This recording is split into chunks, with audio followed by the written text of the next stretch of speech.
안녕하세요. 주경야독의 이 대표입니다. 자, 오늘 주제는 제가 이제 중장기적으로 여러분들에게 추천드리고 있는 조선주에 대한 부분들을 함께 이야기 나눠볼까 합니다. 자, 주제는 조선인이요. 조선주를 사라 라는 이런 주제로 좀 가져와 봤는데요.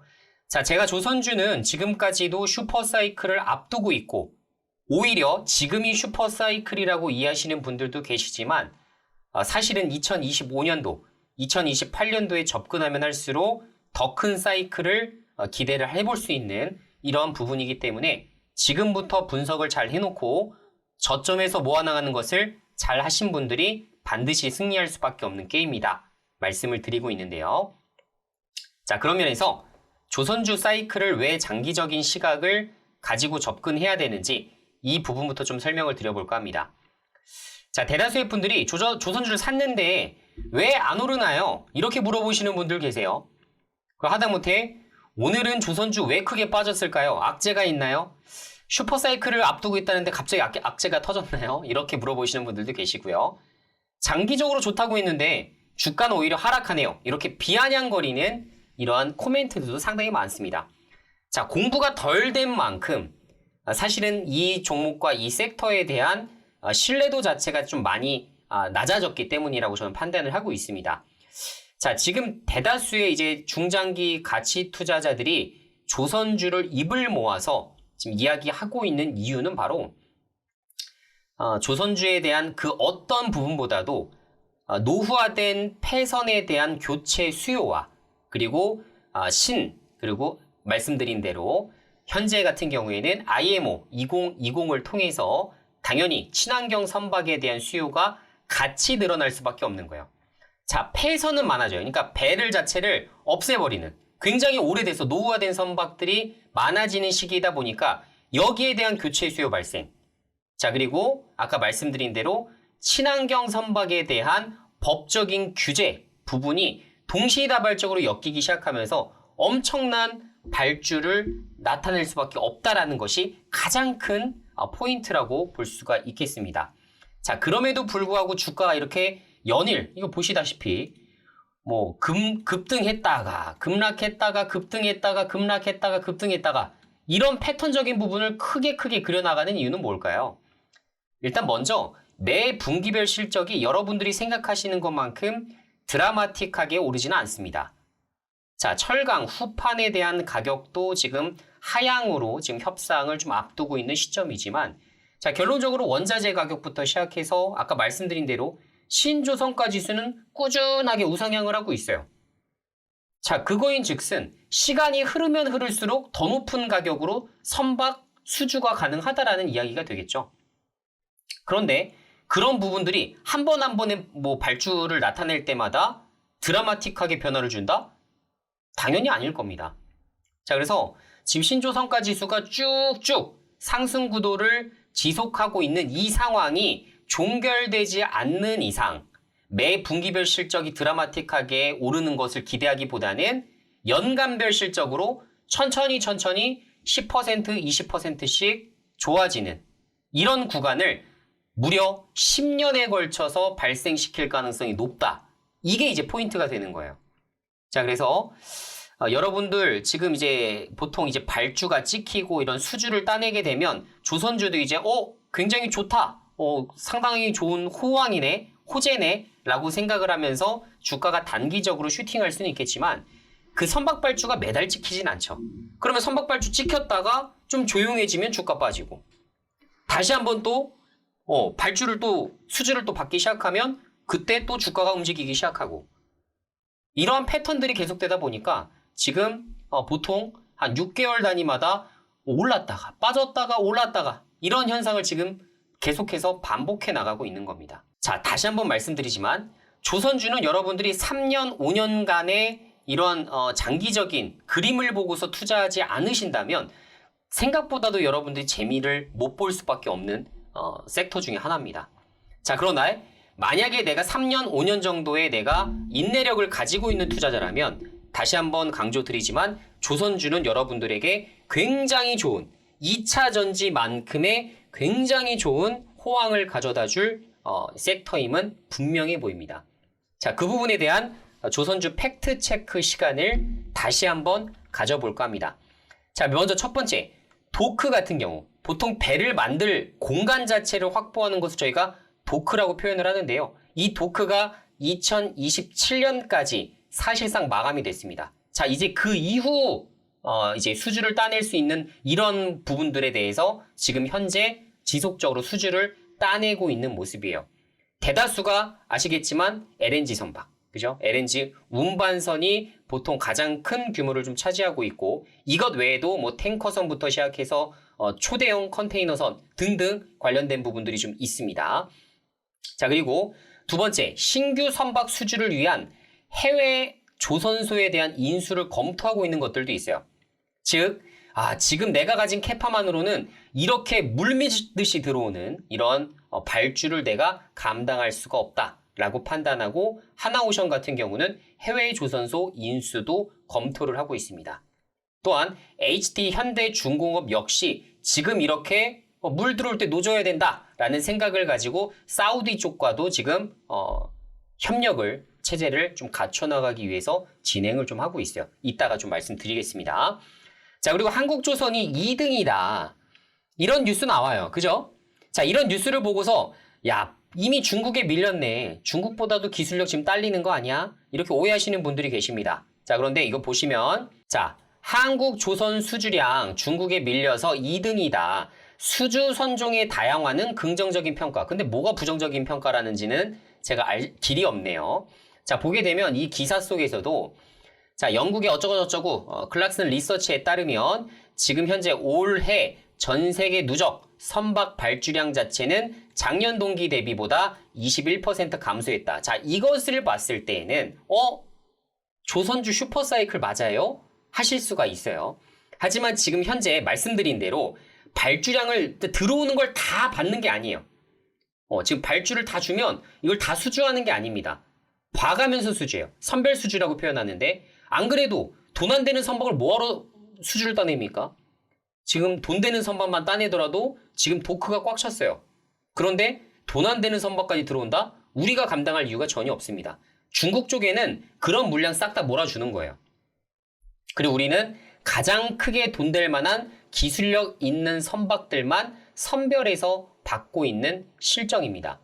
자, 그러다 보니까 이런 시점임에도 불구하고 HD 한국조선해양과 삼성중공업, 하나오션은 각각 목표액의 38%, 7%, 16%를 초과하는 실적을 거뒀다.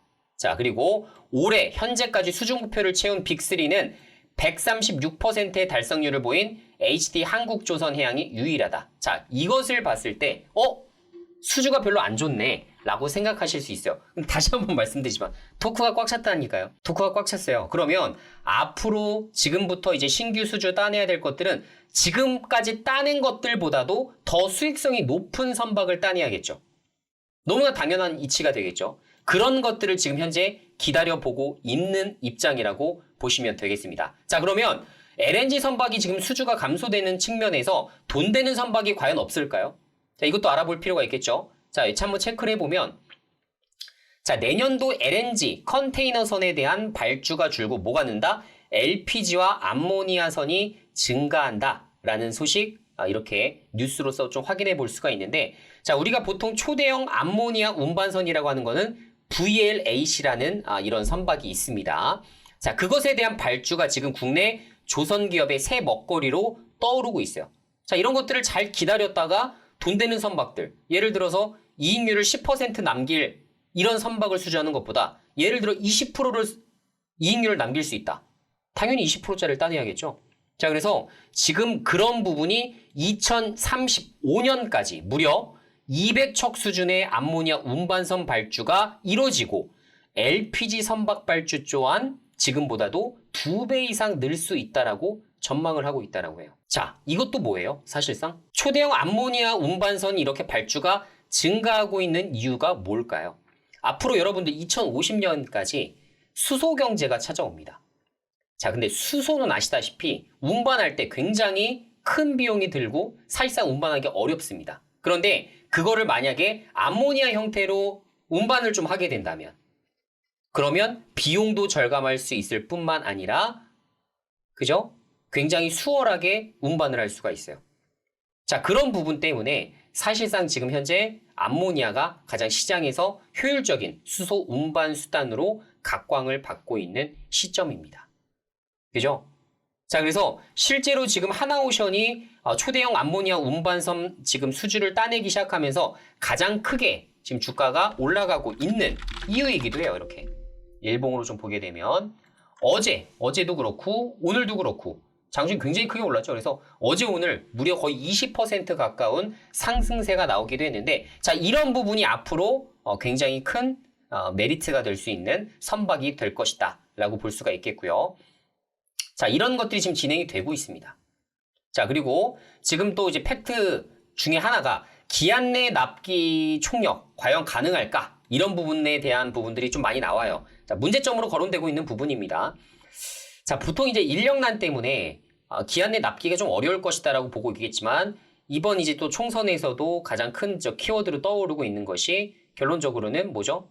이민청이죠, 이민청. 그래서 외국인들, 뭐 베트남부터 시작해서 한국에 살고 싶어하는 여러 이제 동남아 쪽에 아마 많이 들어올 것으로 예상이 되는데, 그런 곳들에서 바로 들어오자마자 우리가 일자리를 볼 수 있는 게 뭐가 있을까요? 제조업이 가장 큰, 그죠? 가장 또 쉽게 접근해 볼 수 있는 부분일 겁니다. 자, 안 그래도 지금 인력적인 부분이 부족한 조선업이기 때문에 거기에 대한 부분들을 또 진행을 할 것이고, 한동훈 지금 법무부 장관이 그런 쪽으로 지금 방문을 했었던, 그죠? 방문을 했었던 이유도 바로 이런 부분들을 암시하는 것이라고 생각을 하고요. 그래서 기한의 납기를 맞추기 위해서, 안 그러면 이제 일회성 비용들이 상당히 많이 증가가 되기 때문에 이런 부분은 각각의 이제 조선 회사들이 꼭 문제를 해결해 볼 만한 이런 것들을 마련할 것이라고 볼 수가 있겠습니다. 자, 그리고 2024년도 이후에 탱커선이 회복될 것이라는 전망을 좀 말씀드리고 싶은데, 자, 지금까지 탱커선이 상당히 좀 재미가 없었어요. 재미가 없었는데, 저는 앞으로는 탱커선이 그래도 꽤 괜찮은 먹거리가 될 가능성이 높다라고 보는 이유를 좀 말씀을 드려보겠습니다. 자, 이 표를 보게 되시면 좀 보시겠지만, 사실 이게 뭐냐면 지금 전 세계적으로 필요한 공급과 전 세계적으로 필요한 소비, 석유에 대한 부분인데요. 석유에 대한 공급과 수요예요. 그래서 자, 이걸 보게 되면 거의 지금 비슷하게 지금 올라오고 있죠. 2023년도, 그러니까 2020년도 코로나 때문에 수요도 줄고 공급도 줄었던 시기에서 다시 원만하게 이전만큼의 수요로 좀 올라오고 있는데, 자, 사실 지금 2024년도에도 요 정도의 지금 예상치가 예상되고 있습니다. 그러니까 2023년도에 비해서 그렇게 크게 오르지도 크게 떨어지지도 않는 수준에서 완만하게 좀 상승할 것으로 좀 예상이 되고 있는데, 자, 이거를 보고서 이제 석유 수요가 피크를 쳤다라고 보는 시각들도 몇몇 존재하긴 합니다. 자, 그런데 내년도부터 이제 본격적으로 금리 인하를 스타트하는 시점에서는 각 기업들이 투자 활동을 다시 활발하게 벌일 가능성이 높겠죠. 자, 물론 내년도에 일시적인 경기 침체가 온다 하더라도 기업들은 뭐 금리 인하를 바탕으로 서서히 이제 5년 뒤의 미래, 10년 뒤의 미래를 생각해서 투자를 결정을 해야 되기 때문에, 또 자본 조달 금리가 낮아진 시점에서는 기업들이 공격적인 투자 행보를 보일 가능성이 높습니다. 자, 그렇게 되면 당연히 거기에 필요한 석유 수요가 같이 늘어날 수밖에 없을 거고요. 자, 그래서 이런 부분으로 우리가 염두를 해볼 때에도 사실상 탱커선 수요가 준다? 지금 석유로 운반하는 것이 탱커선이기 때문에 이런 것에 대해서는 좀 억측이 아닌가라는 생각이 좀 되고요. 자, 그리고 한 가지 지표를 더 보여드릴 수 있을 것 같은데, 자, 이걸 보게 되면 사실 20년 이상 된 노후화된 선박 지표입니다. 자, 그래서 이게 보게 되면, 자, 지금까지는 그래도 꽤 괜찮았어요. 한 약 10% 수준이었는데 2025년도만 된다 하더라도 25% 수준까지 노후화된 선박률이 높아지고요. 자, 그리고 2027년도만 되더라도 무려 2채 중에 1채 정도는 20년 이상 된 노후화된 선박입니다. 여기에 대한 교체 수요가 활발하게 진행될 거예요. 자, 그러면 생각을 한번 해보세요. 탱커선에 대한 발주가 늘어날 수밖에 없겠죠. 그죠? 아까 말씀드린 대로 IMO 2020을 통해서 지금 친환경 선박 이런 것에 대한 규제가 상당히 점점 더 확대될 것으로 기대가 되는데, 이렇게 강화되는 시점에서 노후화된 선박이 늘어난다. 자, 2027년도에 2채 중에 1채는 노후화된 선박입니다. 교체 수요가 당연히 발생하겠죠. 보통 이제 노후화된 선박에 대한 지표가 20년 이상 된 선박인 것을 우리가 미루어 볼 때에는 분명히 이것에 대한 탱커 발주가 늘어날 것이고 거기에 대한 수요를 누가 누릴 것이냐? 당연히 한국이 누릴 수밖에 없다. 이렇게 보는 거죠. 자, 그래서 제가 지금 기본적으로 종목에 대한 분석보다는 여러분들에게 이제 조선 업종이 지금 어떻게 변화하고 있는지, 실제 수치가 어떻게 나오고 있는지를 제가 자세하게 좀 브리핑을 해드리고 있는데요. 제가 기업보다도 업종에 조금 더 포커스를 하는 이유는 주도주 섹터와 슈퍼사이클 종목 같은 경우는 사실 아시겠지만 깊이 있는 종목에 대한 분석이 없다 하더라도 어떤 슈퍼사이클 내에서 어떤 기업을 산다 하더라도 호황 수혜는 같이 입습니다. 예를 들어 2차전지가 호황이다. 에코프로만 수혜봐요? 에코프로 BM도 수혜보고 포스코 퓨처엠도 수혜보죠. 어떤 기업이 제일 많이 올라갈지는 알 수가 없습니다. 시장이 판단해 주겠죠. 자, 로봇도 마찬가지. 레인보우 로보틱스가 좋으면 두산 로보틱스 좋고 똑같습니다. 자, 반도체도 주성 엔지니어링만 좋아요? ISC, PSK 홀딩스도 같이 좋을 거예요. 변압기도 효성중공업만 매출과 영업이익이 늘어나지 않습니다. 슈퍼사이클이라고 한다면 HD, 현대일렉트릭, 일진전기, 재룡전기 다 좋아져요. 어디가 주가가 제일 많이 갈까요? 그것은 시장의 판단의 몫이지 우리 개인이 결정할 수 있는 몫은 아닙니다. 따라서 우리가 분석할 수 있는 그런 업종에 대한 부분들을 조금 더 깊이 있게 분석하는 게 오히려 저는 시간적으로나 노력적으로나 여러분들이 이런 부분들을 인정받을 수 있을 거라 생각을 하고요.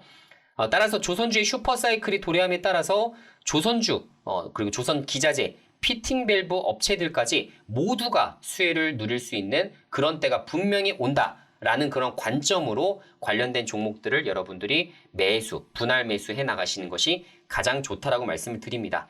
아마 올해와 내년이 마지막으로 조선주를 싸게 살 수 있는 기회가 될 것이라고 보고 있어요. 내년도부터 이미 흑자 기조가 커지기 시작할 것이고 그것을 또 보고 또 많은 기관과 외국인이 25년도에 굉장히 좋아질 것 같다. 25년도에 주도주가 될 것 같다라는 얘기가 나오기 시작하면 그때는 이미 주가가 상당히 많이 올라가 버립니다. 자, 그래서 가급적이면 조선주에 대한 매수는 빠르게 좀 진행을 하시면서 어느 정도의 비중, 최소 한 20% 정도까지는 늘리셔도 되는 섹터라고 보고 있기 때문에 한 3년 정도, 길게는 5년까지 내다보시면 가장 좋은 수익률을 낼 수 있는 섹터임은 분명해 보인다라는 말씀으로 내용 정리해 드리도록 하겠습니다. 자, 오늘 내용 도움 되셨거나 추후에도 조선주에 대한 브리핑을 받아보고 싶으신 분들은 좋아요, 구독하기 그리고 알림 설정까지 해두시면 영상이 올라올 때마다 여러분들이 바로바로 시청이 가능하실 겁니다. 자, 추후에도 조선주에 대한 자세한 브리핑 내용 올려드리도록 하겠습니다. 감사합니다.